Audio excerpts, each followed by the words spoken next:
which channels, and that's what we help clients do essentially.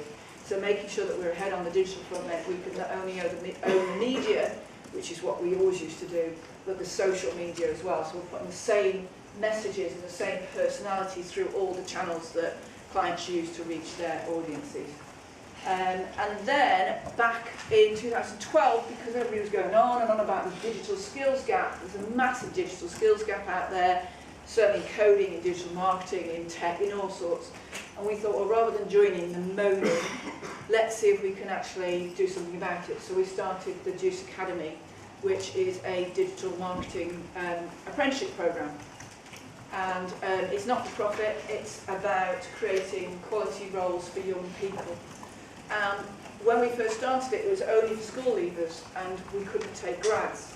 And I always thought it was absolutely outrageous that I could give a better life chance to a school leaver than I could give to a grad. Somebody who's put, like you, who's put themselves through university, who's got lots of debt. I could give a school leaver a job and a great career, but I couldn't give it to you. So I lobbied hard, and I was one of many voices. And then this year, with the apprentice reforms, the government changed their mind. And now grads are actually allowed to go on apprenticeship programmes, which might seem a bit strange to you. I've just gone through university, why would I want to go on an apprenticeship programme? But what comes with an apprenticeship programme is a job. So it's not just another training course, you actually get a job there and then. So the way we work is, we recruit really good quality employers like Social Chain, Unilad, JW Lee's, Greater Manchester Police, Pride, all sorts of different brands come to us. So we recruit the employers, we recruit the young people, put them together in a boot camp once a quarter, and then it's basically an X factor without the tears. Well, sometimes there are tears. And at the end of the day, hopefully every single employer has found a young person. They offer them a job at the end of the day. They start on the programme the next day. The programme's 18 months long. It's digital marketing and coding. And then 93% of the young people get kept on in the job at the end of the programme. So it is literally a route into a career. It's not just another training programme. And then, MBE, yes, let's talk about the MBE. I don't know really what I got the MBE for, because you don't know. I didn't obviously apply for it myself. And actually, I nearly threw it in the bin, because I was at home at the time the envelope came, and I had 2 broken legs, which is another story. And my friend who was looking after me at the time, because my husband was away, and I had all my brilliant friends looking after me on a shift basis, because when you've got 2 broken legs, you can't do anything. She came in, she brought the envelope to me, and it's a normal envelope, A5, and it said, on Her Majesty's service, the Cabinet Office. And it just literally looked like a normal envelope. So I just went, I'll throw it in the bin, it'll be about the election. I'm not interested, I know what I'm voting for. Just throw it in the bin, and she's like, I don't think it is, my darling, I think you need to open it. I was like, oh, give it here, it's in such a stock, give it here. I opened it, and I was like, read that. And it was very old English, it was very beautifully written. It said, we are minded to ask Her Royal Highness, Her Majesty, the Queen of England, blah, blah, blah. I said, does it mean I've got it, or they're thinking of giving it to me, or what? I don't know. So, but then there was another page, and it said, will you be willing to accept it? And I was like, hell yes. Go for Council Estate, I'm there. So it was amazing, and it was for services to business and young people. So I'm assuming it's partly because of the ethics of the business, but also partly the Juice Academy, and we've also done lots of other job creation programmes over the years as well for young people. Because somebody gave me a start into this amazing career that's taken me through 20 years of just brilliant working. And so I always feel like we should do the same for other people, so we've always done that sort of thing. See, I had an amazing day at the Palace. Shall I tell you the funniest moment from the day at the Palace? Being taught how to curtsy by Michael Ball. Very surreal. So everybody kept saying to me, I bet you're really excited but really nervous. I was like, yeah, I'm really excited, I'm not nervous, what would I be nervous for? But when the stewards start talking you through what's going to happen, they go, right, you're going to be in a room about this size, about 5 times the size of this. What happens is you queue up, you walk forward. When your surname is read out, you step forward, you turn left, you walk forward. You do not shake hands. You do not speak first. Well, you've known me 10 minutes, you know I can never not speak first. And then you wait to be spoken to. By that time I go, oh, and then you curtsy, you walk forward. You walk back, you curtsy again.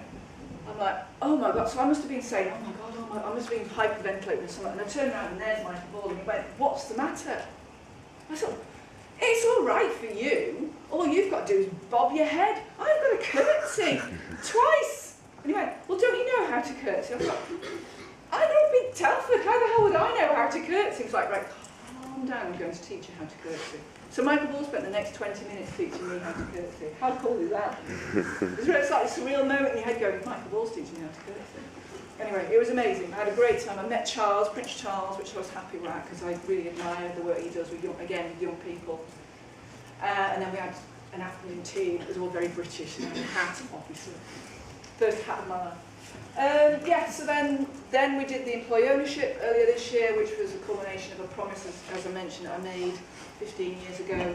And we're just growing and having lots of fun and doing great work and talking to brilliant people like you. So that's where I am. I mean, what's not to love, to be honest? Oh, I'm down to 4 days a week, allegedly, as well, as part of it all. That isn't really working, to be honest. But we have high hopes. So, yeah, where are we? Half past. So, yeah, lots of time for questions.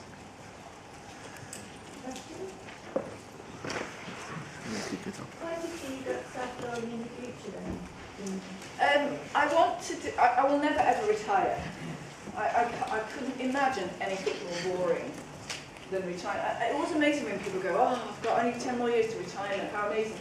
I was in a cab the other day and I always chat to, as you can imagine, I always chat to taxi drivers and he said, yeah, my whole life was built around, I was going to retire at 55.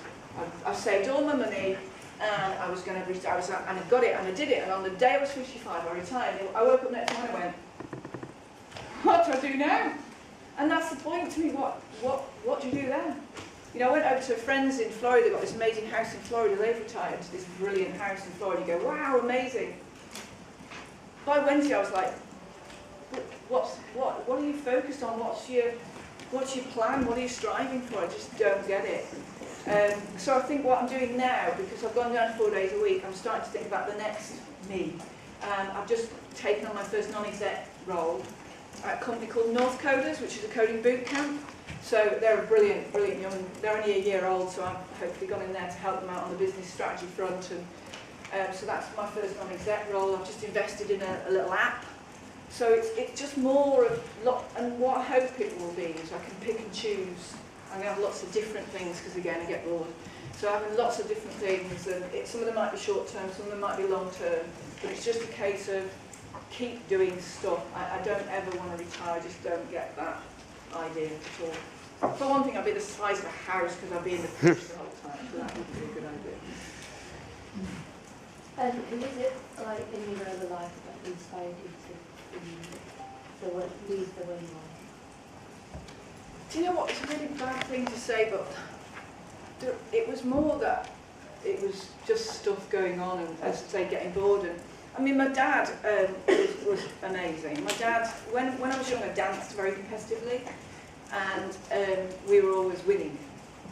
We were always at the top. And I think that is probably what inspired me more than anything else. When you're used to being competitive in a competitive sport and you win, it was like a cross between disco dancing and sports acro and gymnastics and tumbling, and that's probably why my body's completely tough now. But when you're used to winning and you get that bug, it's very hard to actually not. And I think in a way that's probably what's made me be the business person I am. But also, in some ways, it's not always a good thing. Like, my husband bought me a piano for my 40th birthday, and because I didn't become like a concert pianist overnight, I just didn't play it, because I always had to be the best. Now I'm getting better at that as I get older. I'm getting better at doing stuff I'm not great at and actually enjoying it. Like, I've only just started to learn how to cook. I'm 50 and I'm learning how to cook. And I'm actually enjoying it, but when I tried in my earlier days, I was hopeless at it, so I just didn't do it. And that's the thing, it was always about, you've got to be the best or you don't do it. And that was my dad. Whereas my mum always used to say, just be good as you can be. And I'm like, yeah, no. So it's like, it's finding out it's more about you, as I suppose, your personality, what inspired you as a personality. And I think it was about that dancing team that I was part of. And I used to be the leader of that, and so it's about leadership, and it's about learning how to communicate and be a team player. And it was probably more that than an individual. So you've done great work with the Juice Academy and for young people. In terms of what you do for your own employees then, so do you send them for internal courses, external courses of training? God, You yeah. said you've got your big break with your external course marketing.